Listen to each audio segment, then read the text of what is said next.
में हुई और पहली गोली ही उनकी मुझे, क्योंकि हम रोशनी से अंधेरे में गए थे तो कुछ दिखाई नहीं दिया एकदम। उनको तो बैठे हुए थे वहीं पे, तो मुश्किल से 1 मिनट पहले ही वो शायद हमसे आए और वो चीजें ढूंढ ही रहे थे, तब तक उन्होंने हमारी आवाज सुन ली थी, सीसीटीवी से पता चला।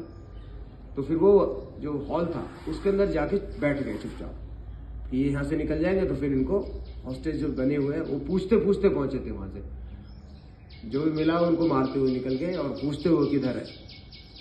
तो फिर मेरा एनकाउंटर हुआ उन चारों टेररिस्ट के साथ में अकेले का। तो उसमें फिर पहली गोली उनकी चली तो पहली गोली फाड़ते हुए कान को पूरा लेके चली गई, तो गिर गया मैं वहाँ पे। और फिर होश आया, जब खून बहने लगा तो होश आया। फिर मैंने एक जगह ढूंढी, वहाँ पे एक सोफा था, सोफे के पीछे सड़क के नीचे गया और इतनी जलन थी, पूरा बहुत ज़्यादा जलन थी, तो पूरा कान जो था वो पूरा उखड़ गया था, मांस का लोथड़ा लटका हुआ था, तो फील किया हम भाई पूरा उखड़ गया था कान। तो भगवान को धन्यवाद करो कि ये हेडशॉट नहीं हो, 1 mm अगर इधर होती तो साफ था पूरा खत्म। आप हमारे चित्र के ऊपर हार चढ़ा रहे हो। उसके बाद संभाला अपने आप को और आधे घंटे तक मेरी फायरिंग उनके साथ में फिर वहीं पे हुई। तो मुझे लगा कि इनको मैं ऐसे नहीं मार सकता हूँ, तो फिर मैंने ये कहा कि बाहर से भी टीम नहीं आ रही थी, मेरे पास जो सुरक्षा के जो इंतजाम थे वो नहीं थे, मेरे पास कम्युनिकेशन सेट नहीं था कि मैं अपनी टीम को बताऊं कि भाई मैं फंसा हुआ हूँ, ऐसे ऐसे है, ये सिचुएशन ये है। तो कई सारी चीज़ें थी वहाँ पर, अगर मैं वो चीज़ बता देता अपनी टीम को तो ऑपरेशन बहुत आराम से हम लोग उनको मार लेते। लेकिन क्या हुआ कि फिर मैंने सोचा कि अब कुछ नहीं किया जा सकता, हेलमेट था नहीं, बुलेट प्रूफ जैकेट थी, वो काम की थी नहीं, एक एक की गोली में रुक नहीं सकती थी।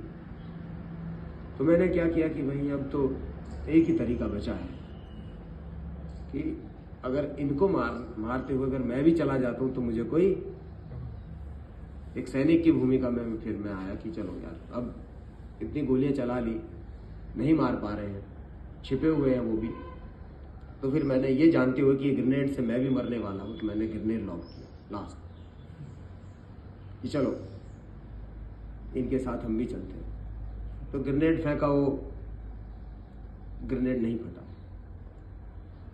तब तक हमारी टीम थी बाहर, उन्होंने सोचा कि तेवतिया तो अंदर शहीद हो गया है, मर गया, तो उन्होंने टीयर गैस का सेल अंदर ठोक दिया। वो टीयर गैस का सेल भी लुढ़कता लुढ़कता हमारे पास ही आके एक्सप्लोड हुआ। उसकी वजह से और सांस लेने, तब तक तो आराम से सांस तो ले रहे थे, अब सांस भी लेना भारी हो गया।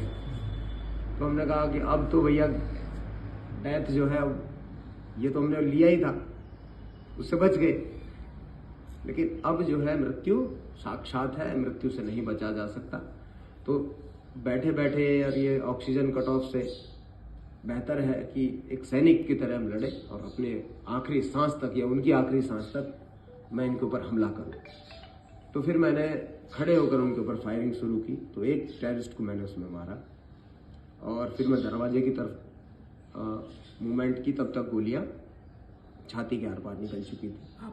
हाँ जी, तो दरवाजे तक पहुंचने में कामयाब रहा, लेकिन तब तक पता चल चुका था कि जैसा किसी ने छाती में कुछ ऐसा ना ठोक दिया है, सांस आना बंद हो गया था। तभी मैं जाके बाहर दरवाजे तक पहुंचा तो मेरी टीम ने पूरा मुझे बाहर खींच लिया, बाहर ही थे, तो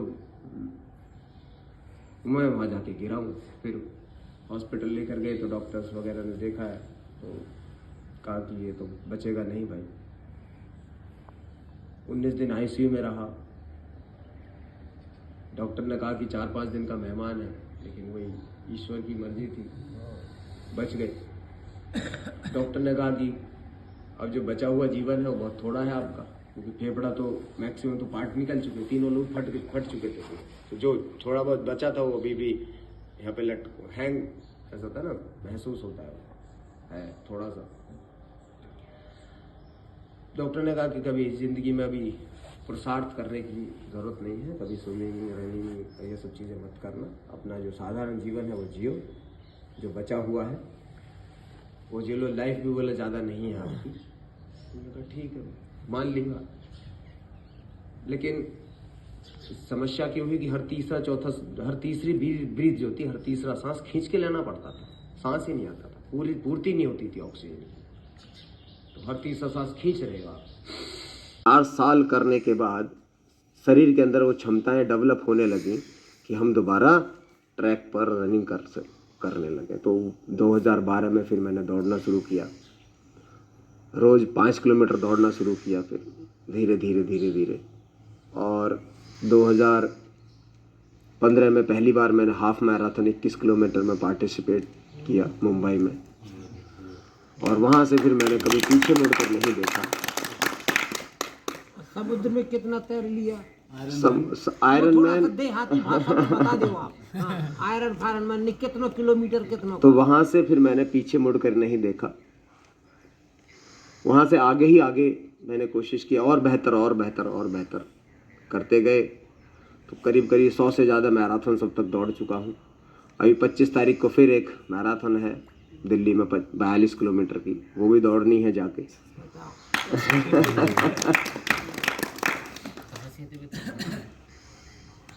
तो उसके बाद हमने निर्णय लिया कि हम ऐसा कार्य करें जो कि इसमें तीनों शामिल हो, स्विमिंग भी शामिल हो, रनिंग भी शामिल हो और साइकिलिंग भी शामिल हो। तो उसको कहते हैं ट्रायथलॉन। और आयरन मैन ट्रायथलॉन जो है वो विश्व का सबसे कठिन एक दिवसीय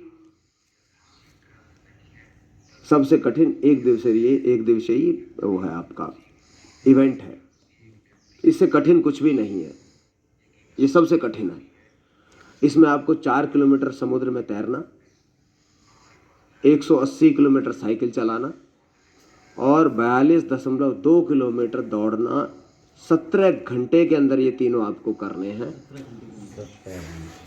तो हमने ये प्रण लिया कि हम इसकी तैयारी करेंगे। तो हमने 2016 से इसकी तैयारी शुरू की और 2018 में रिटायरमेंट के बाद 2017 में रिटायरमेंट लिया इन्हीं सब चीज़ों को करने के लिए। नहीं तो एक बहुत कंफर्टेबल लाइफ थी, 2 किलोमीटर के दायरे में सब कुछ था, परमानेंट क्वार्टर था, स्कूल बच्चों का, बैंक, यूनिट जहाँ पे हमारा ऑफिस सब कुछ 2 किलोमीटर के दायरे में सब कुछ था। हमने सबको त्याग दिया सिर्फ ये प्रूव करने के लिए कि एक गोली लगा हुआ, फेफड़े फटे हुआ व्यक्ति डैमेज लंग्स के साथ में ये सब चीज़ कर सकता है और ये पॉसिबल है। तो उस चीज़ को हमने किया साउथ अफ्रीका में जाके। इनका टाइम 17 घंटे है, हमने उसको 14 घंटे 19 मिनट में ख़त्म करके ही आयरन मैन का टाइटल ले लिया। बोलो, ये कहानी सुननी थी कि नहीं? मैंने वही कहा आपसे कि उस समय पर क्या होता है, लयबद्ध तरीका चलता रहता है ना, उसमें याद नहीं रहता फिर, तो हम फोकस उधर हो जाता है। तो मेरा मानना यही है कि जब मेरे जैसा टूटा फूटा आदमी, गोली लगा हुआ,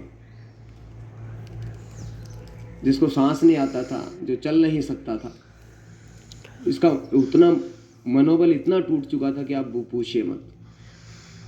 हम छत पे बैठते थे और रात में रोते रहते थे हम छत पे बैठकर, ईश्वर को कहते थे कि ये क्या किया है तूने मेरे साथ, मैं सांस नहीं आता, चलना दुबर हो गया है। लोग जो है वो टॉन्ट करते हैं, बहरा कहता है, कोई लंगड़ा कहता है, कोई लूला कहता है, कोई टेढ़ा कहता है। तो ये शब्द सुनने के लिए अगर तूने जिंदा रखा है तो मुझे लगता है कि ये बहुत गलत किया है। लेकिन हमने अपना योग कभी नहीं छोड़ा। हम कहते थे स्वर्ग का रास्ता इतना आसानी से मिला हुआ था, वो भी छीन लिया। और बहुत सारी चीज़ें हुई बाद में।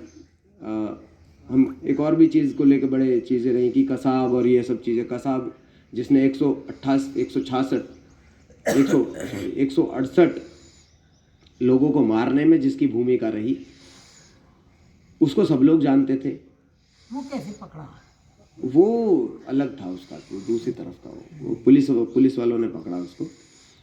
और एक व्यक्ति है जिसने 185 लोगों को बचाया, उसको कोई नहीं जानता है।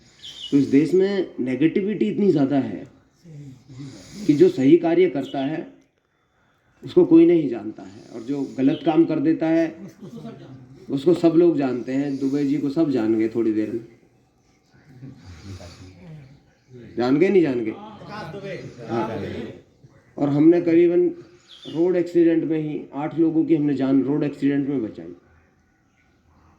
कई बार जाते आते ऐसे हो जाता है, तो 8 लोगों की जान हमने रोड एक्सीडेंट में बचा दी, हमें तो कभी किसी ने नहीं पूछा। और एक ने जिसने जान ली पुलिस वालों की, उसको सब लोग, आपको सब कुछ जानता है। तो यही है यहाँ पर जो नेगेटिविटी है देश में। लेकिन फिर मेरे जो मन अंतरात्मा है ये कहती है कि believe in your Karma, believe in your self and do good, get good. क्योंकि अगर जो व्यक्ति गलत करता है समाज में तो उसका हश्र भी गलत ही होता है, और जो अच्छा करता है उसके साथ में पूरा समाज खड़ा होता है, ईश्वरीय ताकतें उसके साथ में खड़ी होती हैं और उसको उतनी ही ताकत ईश्वर अच्छा कार्य करने के लिए देती है। तो आज जो आपका सबका साथ है वो ये चीज़ का प्रमाण है कि जो अच्छा कार्य है वो हमेशा फलता फूलता है। वो अच्छे कार्य से जो कार्य होते हैं वो सकारात्मक होते हैं और सभी के अंदर एक ऊर्जा का उत्सर्जन होता है।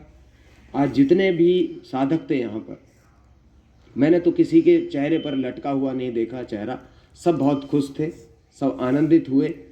तो इसी तरह से जो हमारे अच्छे कार्य हैं उनको हमें आगे बढ़ाना ही होगा और अच्छे कार्य करते रहना होगा। हमें ये नहीं है कि इसके बदले मुझे कुछ चाहिए, कि इसके बदले मुझे फेम चाहिए, इसके बदले मुझे नहीं। मैं ये कहता हूँ कि भैया मैं अपना कार्य करता रहूँ, बाकी सब ईश्वर के ऊपर छोड़ दो और आगे बढ़ते रहो। जैसा भी एक गीता का श्लोक है, उनका था भी कर्मण्येवाधिकारस्ते मात्र। तो हमारा जो अधिकार है वो सिर्फ हमारे कर्म के ऊपर ही है। तो हम अपने कर्म को सुधार लें, कर्म योग के ऊपर ज़्यादा ध्यान दें, उसके बाद ज्ञान योग के बाद, लेकिन उसके लिए ज्ञान योग के लिए भी हमको कर्म योग के मार्ग से ही हमें जाना होगा। तो कर्म को पकड़ के रखें, वो आपको अपने आप उस पार लेकर चला जाएगा। तो इसी के साथ में आज का जो मेरा एक सवाल है। जी जी मेरा सवाल ये कि आपने फिर उन डॉक्टर से मुलाकात की? हाँ जी बिल्कुल जानते हैं मुझे। उनको बताया